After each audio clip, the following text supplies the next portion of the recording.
Have you ever heard of the most dangerous trestle in America? Well, neither did I until I watched this episode on Out There Crimes of the Paranormal on Hulu. And no, I'm not sponsored. I just been binge watching this nonstop, and this episode on the Popelik monster made me feel really shocked and sad. So get this. Back in the 1980s, there was this mini short called The Legend of the Popelik Monster. Out at night, it comes out and it lures people out on the tracks. Where did it come from? And it catapulted the myth into the spotlight, and it hasn't faded since then. In fact, a festival dedicated to this creature adds to more of the controversy here. It draws people into this railroad bridge in Louisville, Kentucky, and don't come at me with pronunciation. I went on Reddit, okay? And look at this. So this woman named Lexi, she shares how she encountered this creature, and one night she was walking out there and she saw it just eating God knows what by the railroad.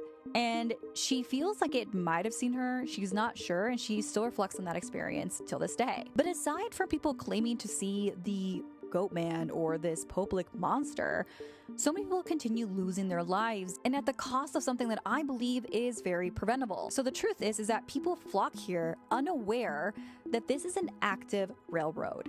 Some people also don't care. Now, recently and tragically, a couple went onto this railroad track and the girlfriend lost her life at this trestle. Meanwhile, the boyfriend survived and ended up having to go to court and pleading guilty. Now, this isn't the only tragedy. In fact, the episode really focuses in on this victim named Savannah Bright, and her best friend talks a lot about how she has grown up here. Her dad even said that his friend died visiting this trestle when he was a kid, and to never go on this trestle.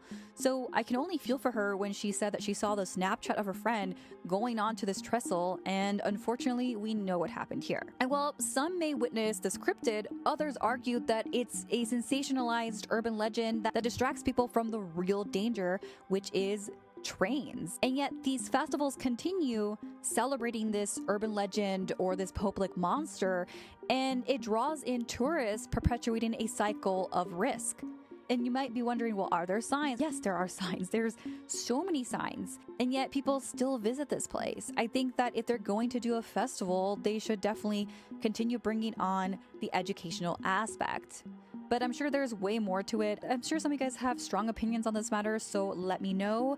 And I will continue doing more episodes on this series because it is very interesting and very important to talk about.